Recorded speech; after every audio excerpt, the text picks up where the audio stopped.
With us, Brother Clint Yarber. Clint is from what you might call a preaching family. His brother is an excellent preacher who also spoke this morning, and then his father also will be speaking on the lectureship. And we are always appreciative of the labors that they do. He is a native of Mountain View, Missouri, and graduated from the Memphis School of Preaching and has been preaching since that time. He graduated in 1998. He is currently preaching with a congregation, the Gospel Hill Church of Christ, in Pottersville, Missouri. And he and his wife Melanie have one son and two daughters, and I have a feeling that the preaching will continue as they go forth with that. But we are thankful for him and the labors that he sets forth, and we've always been appreciative of his lessons. And we look forward to the one today about that we can have that generation that will arise, that will know God, if we can just teach them what life is all about. So look forward to this lesson.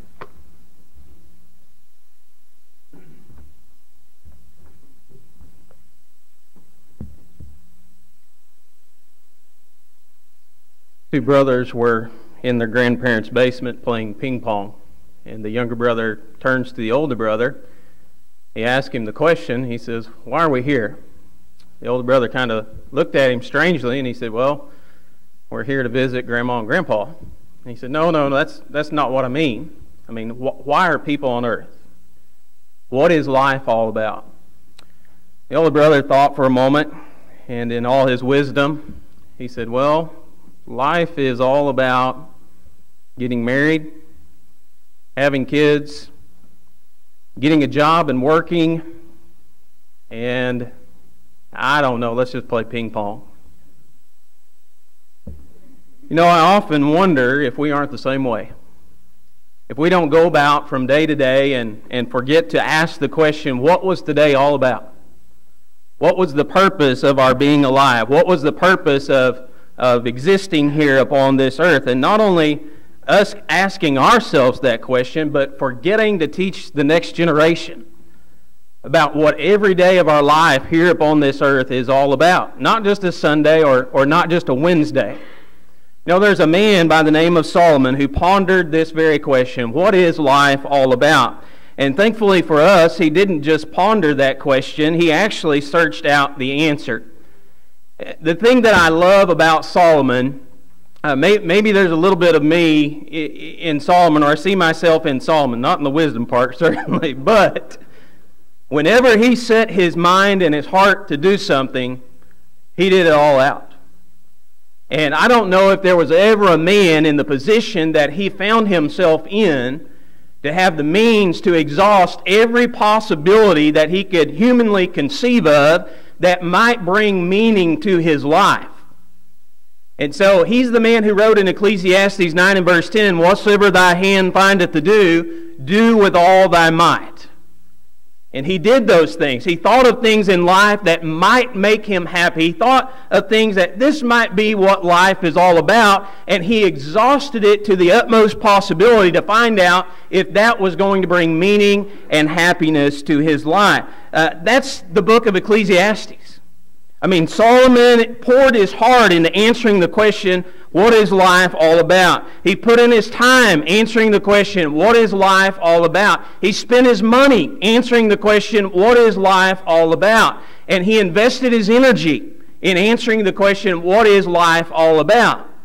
And here's some things that he found out that life was not all about in the book of Ecclesiastes itself. In Ecclesiastes 5 and verses 10 through 14, he talked about how he found out life was not all about money.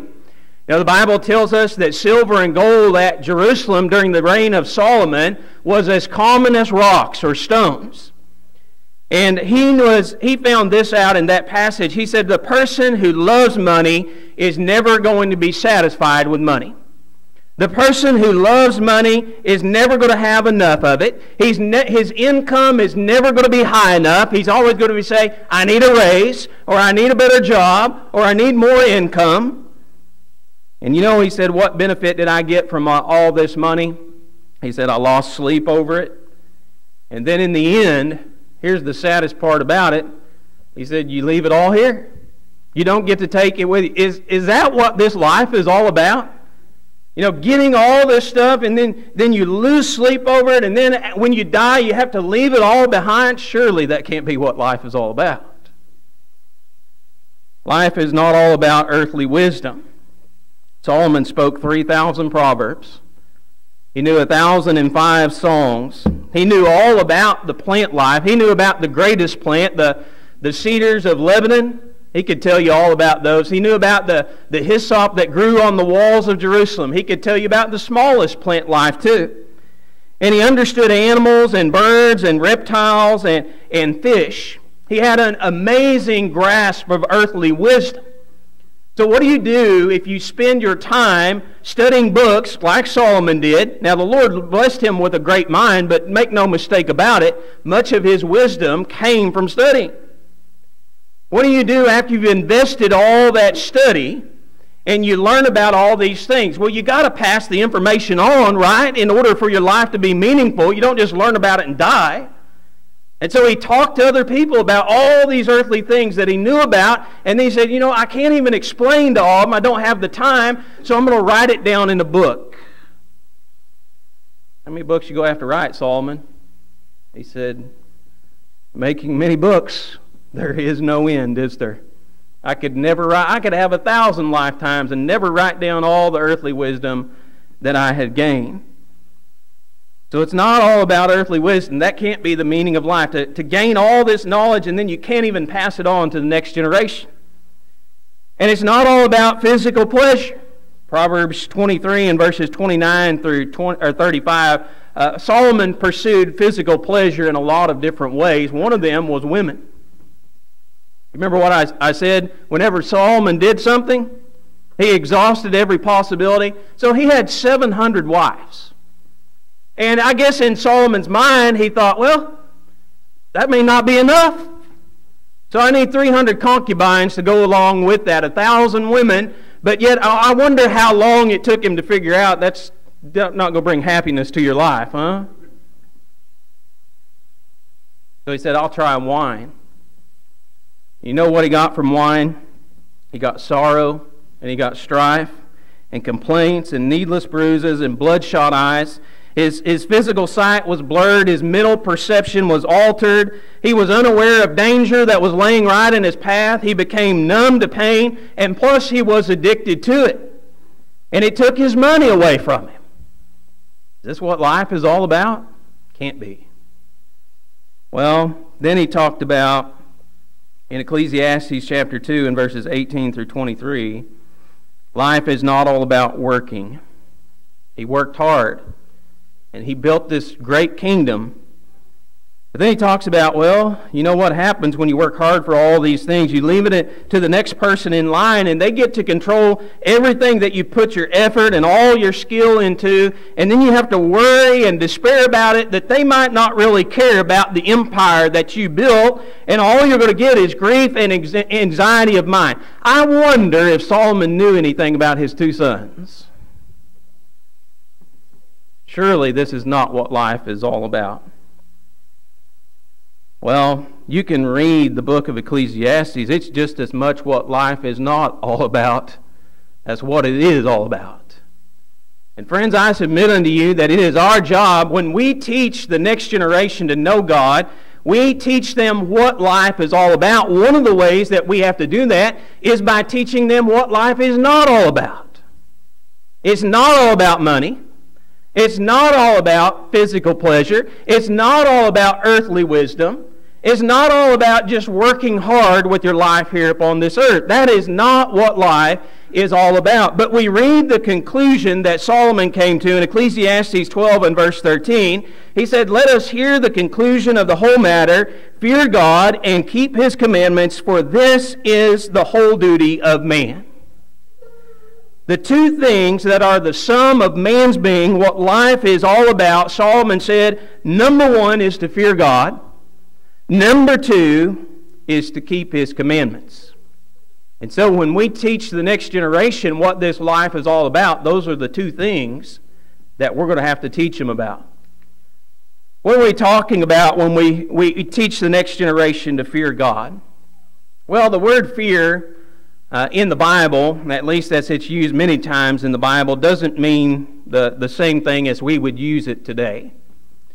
In fact, if you were to look in an English dictionary and define the word fear, it would give you a definition as something like this: an unpleasant emotion caused by belief that someone or something is dangerous, likely to cause pain or a threat. Is that the picture that we want to paint to our young people and the next generation about God? You know, when I think about that definition in the English language, the thing that comes to my mind would be something like a shot. You know, when I was a child and you had to go to the doctor, one of the first questions you asked was, "Is there going to be a shot?"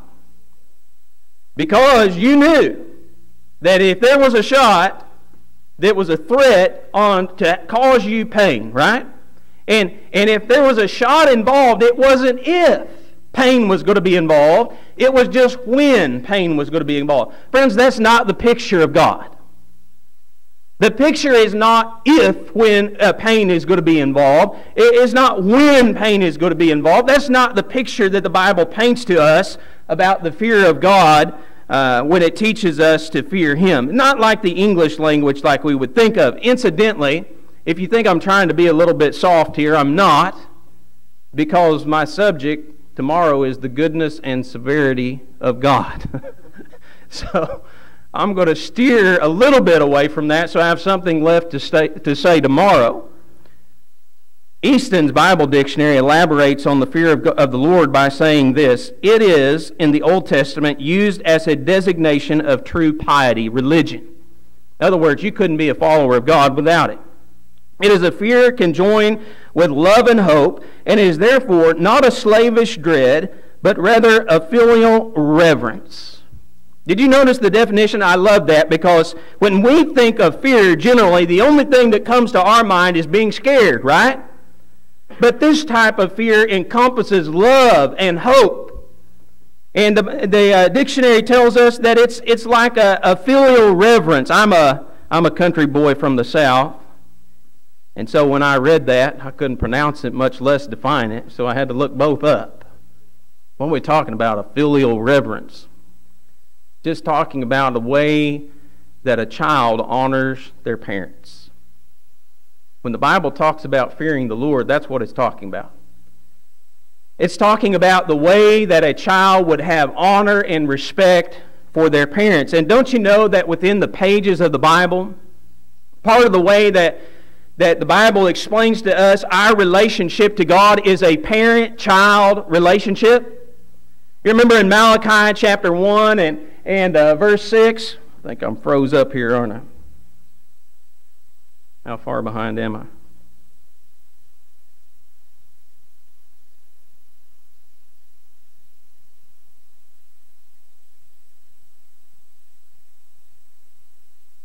Let me get out of here.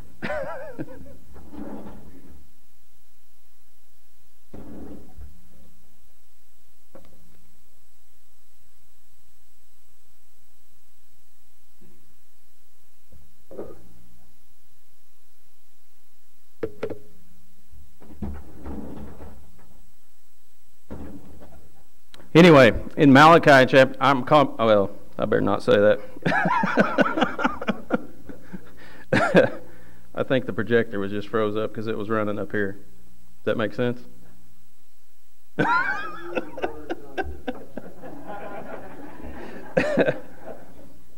In Malachi chapter 1 and verse 6, it says, "A son honoreth his father, and a servant his master. If I then be a father, where is my honor? If I be a master, where is my fear? Saith the Lord of hosts." You know, when the Bible talks about it's like the type of fear that a son has for his father, I can understand that. You know, when you think about the way that you feel toward your earthly father and toward your parents, it's not just the idea of total terror, right? We understand that there's much more involved in it than just that. When a son fears his father, I never, as a son, I never had the fear that I was unable to please my father. I was never scared to that point. I knew that I could always please him. Now, It didn't happen in, just a random way.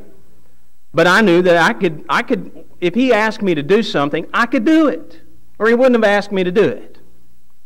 It wasn't the fear that my father didn't love me or he didn't care for me, because I knew that he did.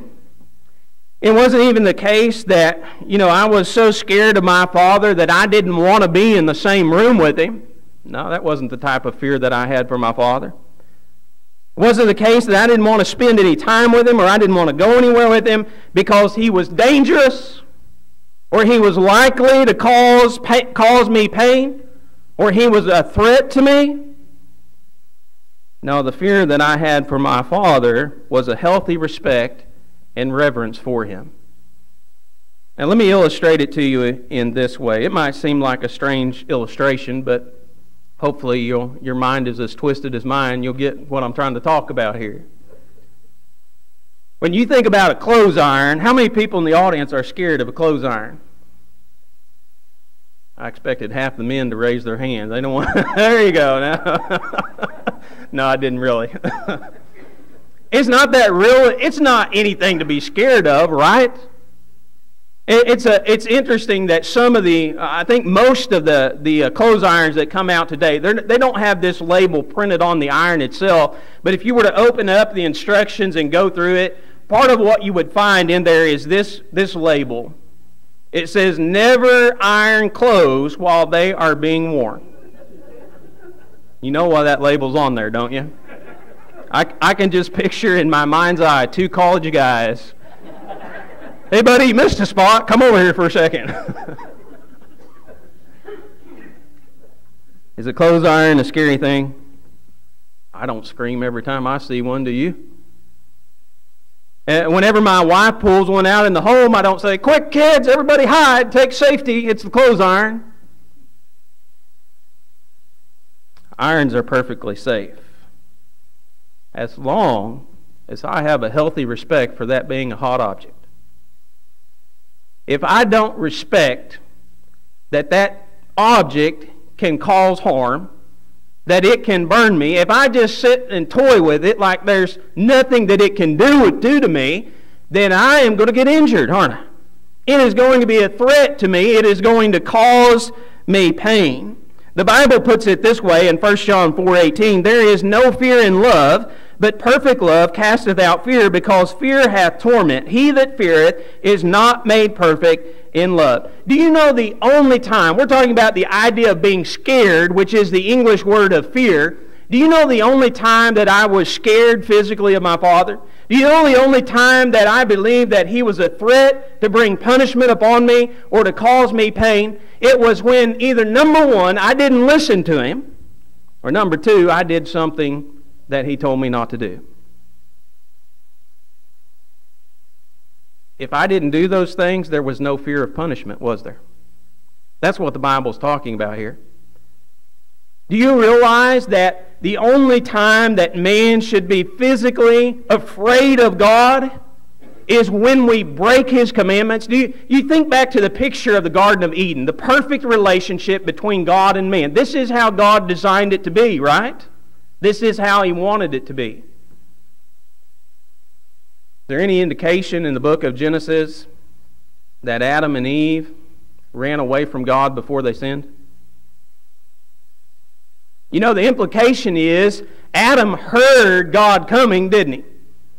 And evidently he'd come before, because Adam didn't say, "I wonder what that sound is." He said, "God's coming. We better hide." And do you remember when God got there, He said, "Well, where are you, Adam?" Adam said, I was over here hiding because I was afraid. Remember the question that God asked him? "Did you eat of the tree I told you not to eat of?" You see, for the first time, fear entered into their lives. For the first time, they were scared. God was a threat of pain and in punishment in their lives. How do we teach our children that concept of fear? Well, it's not an easy thing to teach, but again, within the pages of God's Word, I think we have this example for a reason. If we can teach them about the way that a parent and a child interact with one another, we can teach them about how to fear God.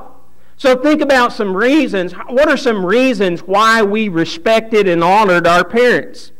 You know, in Revelation chapter 4 and verse 11, John wrote, "Thou art worthy, O Lord, to receive glory and honor and power, for thou hast created all things, and for thy pleasure they are and were created." How do we teach our children? How do we teach the next generation to fear God, to honor and reverence Him? Teach them that God made them. Teach them that God is their Creator. Do you realize that what's being said in this passage is not necessarily, when you read the idea of we were created for the pleasure of the Lord, you know, I kind of get in my mind, well, God was bored one day. He said, well, I need to find something to do here, keep me busy, so let's make man, right? That's not what we're talking about. No, the original language means we owe our existence to the will of God. In other words, we exist because God made us. He created us. You remember, as you grew up as a child, one of the reasons that you looked with honor and respect toward your parents were because they brought you into the world, right? They were the cause for your being there. You owe them a sense of reverence and respect, if none else, for that very reason. We need to fear God because God is our maker. He is our creator. But not only did He create us, He created everything. The psalmist said in Psalm 33 and verses 6 through 9, "By the word of the Lord were the heavens made, and all the hosts of them by the breath of His mouth. He gathereth the waters of the sea together as an heap. He layeth up the depth in storehouses. Let all the earth fear the Lord. Let all the inhabitants of the world stand in awe of Him. For He spake, and it was done. He commanded, and it stood fast." We not only need to teach them that God created us, but that God created everything. God created this world. God created our universe. He created things outside of our universe, our solar system, the Milky Way itself. God made everything. And not only should you honor and respect Him because He made these things, but He made them in 6 literal days. And we need to teach them that He could have done it in 6 literal seconds if He so wanted. The reason He did it in the 6 days was for our example and pattern to follow. I don't have time to go into all that. God spoke this world into existence. How did He make it? He didn't take pre-existing materials and start building stuff. He brought it from nothing. God said, "Let there be light," and there was light. God said, "Let there be land," and there was land. Spoke this universe into existence. Think we should owe somebody like that a little bit of respect and honor? Better believe it. Teach them, like Jesus said in Matthew 10 and verse 28, "Fear not them which kill the body, but are not able to kill the soul, but rather fear Him which is able to destroy both soul and body in hell." Fear God, because our physical life is dependent upon Him. Where do we get our food? God gives it to us. Where do we get the air that we breathe? It comes from God. Our very existence, our physical life is within His hand. You remember when you were a kid and you were growing up in the home?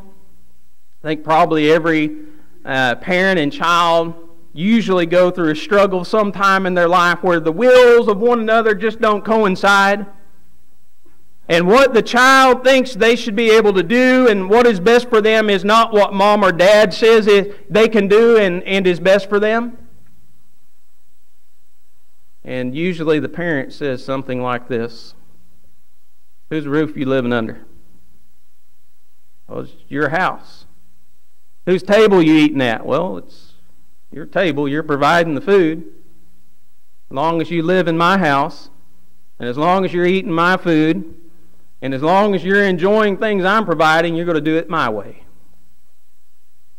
You've got to honor that, don't you? Friends, we need to respect and honor God because we're living in His world. He made it. It's His house. It's His food. It's His air. And so we need to respect God. We need to fear Him because as long as we're living under His rules, God could say, "You don't like this? Go get your own world. By the way, give me that body back because you can't have it anymore, right? That's mine too."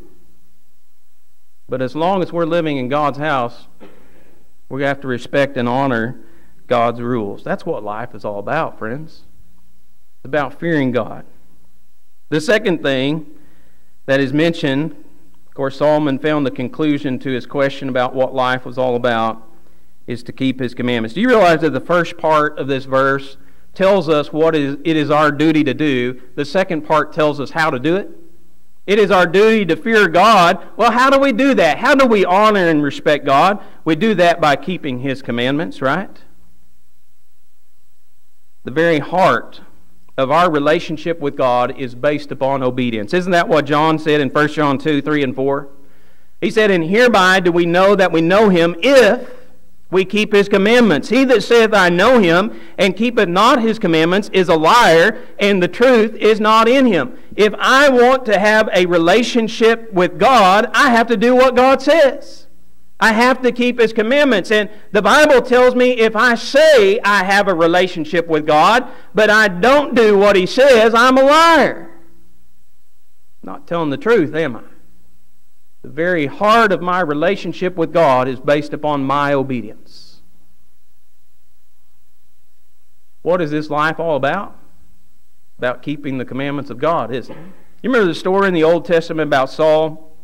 God sent him on a mission in 1 Samuel chapter 15. And that mission was to utterly destroy the Amalekites. Men, women, children, babies, ox, camels, donkeys, sheep, everything. Well, Saul didn't do that. He spared the king.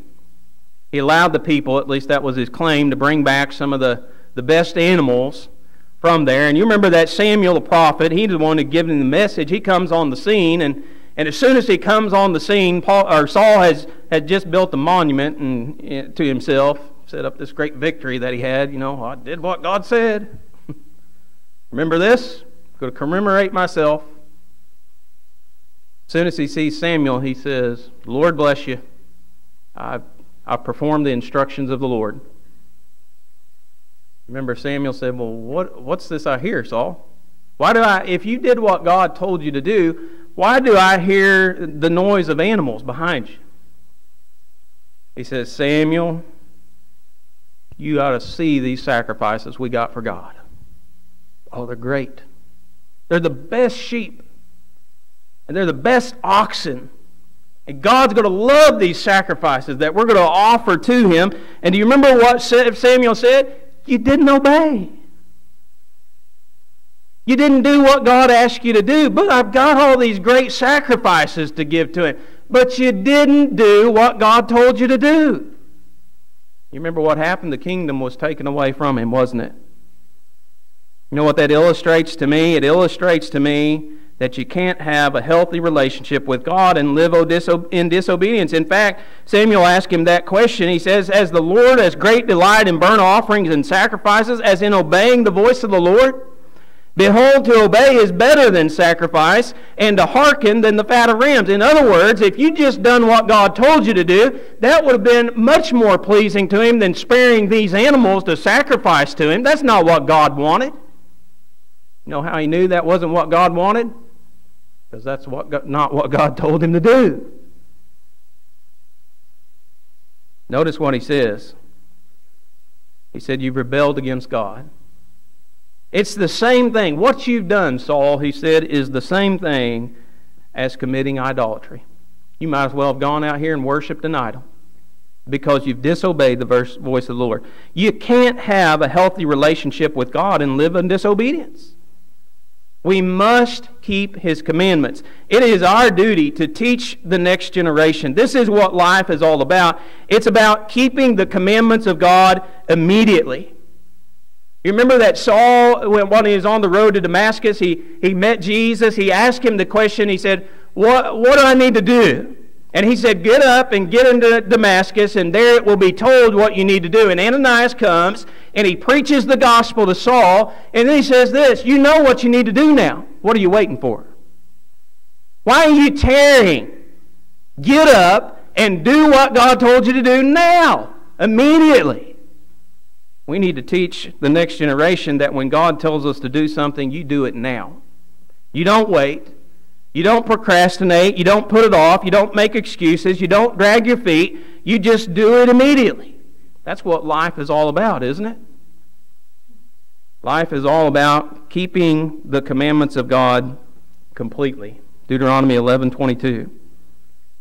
Children of Israel were told to diligently keep all these commandments which I command you, to do them, to love the Lord your God, to walk in his ways, and to cleave unto him. We cannot be partial in our obedience to God. We can't pick and choose which commandments we're going to obey and which commandments we're going to disobey. You all heard the story about the elderly couple from the South? And they were traveling to New York. And as they were driving along, they came past a sign that said helicopter rides. And Paul says to Ma, he said, I always wanted to ride in a helicopter. Ma said, well, pull over. And he said, we can't even afford it. She said, well, pull over and we'll check. So he pulls in and they search for the pilot and they finally find him. And he said, how much for a helicopter ride? And he said, well, a helicopter ride is $50 a person. Paul said, I can't afford that. Well, the pilot looked at him and he knew he looked like he had one foot in the grave already, and this was probably going to be his last chance to ever ride in a helicopter. So he said, I'll make you a deal. He said, if you promise not to make a peep, I'll give you a helicopter ride for free.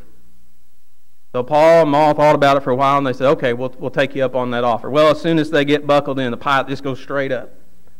And after he goes straight up, he just drops straight back down.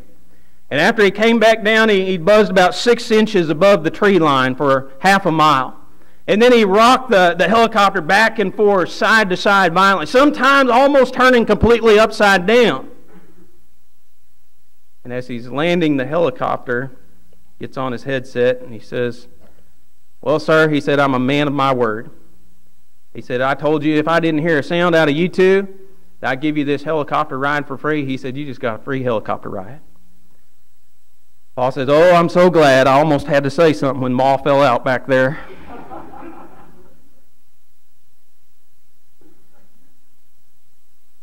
Isn't that how it is with the commandments of God? We can't say, well, this happened or that happened or I would have done what you said, Lord.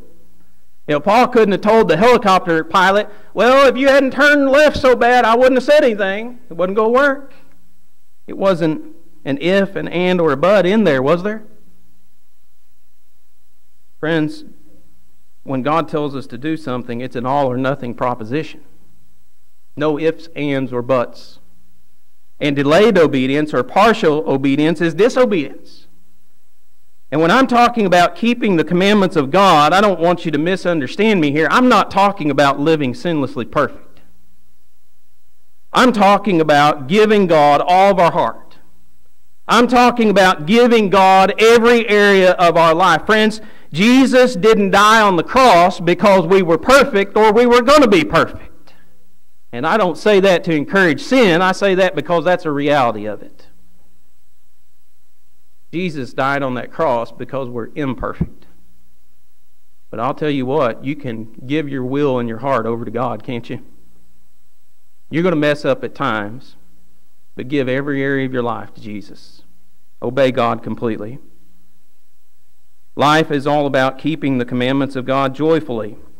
That's what Moses told children of Israel in Deuteronomy 10, verse 13. He said, to keep the commandments of the Lord and his statutes, which I command thee this day, for thy good. I think most people, when they think about obedience, they don't associate joy with it. But do you realize why God tells us to do certain things? It's for our own good, isn't it? And if we know it's good for us, and not only good for us, but it's good for other people too, shouldn't that make us happy? What do we want from life? We want to be happy, right? Here's something that'll do you good. Keep God's commandments. That's why God says in Ephesians 6, 2 and 3, to honor thy father and thy mother. You know why? Verse 3, he didn't have to tell us why. He could have just said do it, and that would have been the end of it. But in verse 3, he said that it may be well with thee, and thou mayest live long upon the earth. It's for your good. You want a good parent-child relationship? Children, do what your mom and dad say. Makes for peace, doesn't it? And you know what? Your mom and dad are going to tell you to do things that are good for you physically. They're going to try to keep you safe. You know why God's plan for marriage, Matthew 19, 4 through 6, is one man and one woman for life? His original plan wasn't any divorce, right? Because that is the happiest relationship that people can have. It's the happiest for the man, it's the happiest for the woman, and I'll guarantee you it's the happiest for the children. Do it for your good. It should make us joyful that what we're doing is bringing good to us and bringing good to others. We need to teach them to keep the commandments of God continually, because that's what life is all about. The psalmist said in Psalm 119 and verse 112, I have inclined my heart to perform thy statutes always, even unto the end. Life isn't a 50-yard dash, friends. It's a marathon. Our job is not, keeping the commandments of God is not a short-term commitment. It's something that we must be determined to do the rest of our life to the very end. And that's what we've got to teach the next generation. Don't just keep the commandments of God 1 or 2 days or a week. Be determined to do it your entire life until the day that you die, you depart from this earth. Because that's what life is all about. It's interesting to me, after Solomon gave us the conclusion to the whole matter, he says this in verse 14. For God shall bring every work into judgment with every secret thing, whether it be good or whether it be evil. Remember that judgment awaits every one of us. Someday, all of us, we're going to be held accountable for what we have done in this life. We need to fear God and we need to keep His commandments, because do you know who's going to be our judge? God. One day, we're all going to stand before God and we're going to answer this question. What did you do with your life on earth? Do you think about that? Do you know what some people are going to say? I made a lot of money. Well, I learned a lot about business or farming or fishing or hunting. Gained a lot of earthly wisdom. Some people are going to say, boy, I drank a lot of beer. I enjoyed some physical pleasure while I was here on this earth. Or I had a lot of women. Some people are going to say, I worked hard every single day of my life. You know what God is going to say? He's going to say what Solomon said in the beginning of the book of Ecclesiastes. Meaningless. Meaningless. Utterly meaningless. Friends, there is a hope and a reason to exist for the short time that we do in this life. And it's the entire substance of the human life. And when we fail to do it, everything that we think and everything that we say, and everything that we do upon this earth becomes empty. We need to teach our children to fear God and keep His commandments as though their lives depended upon it. Because in reality, it really does.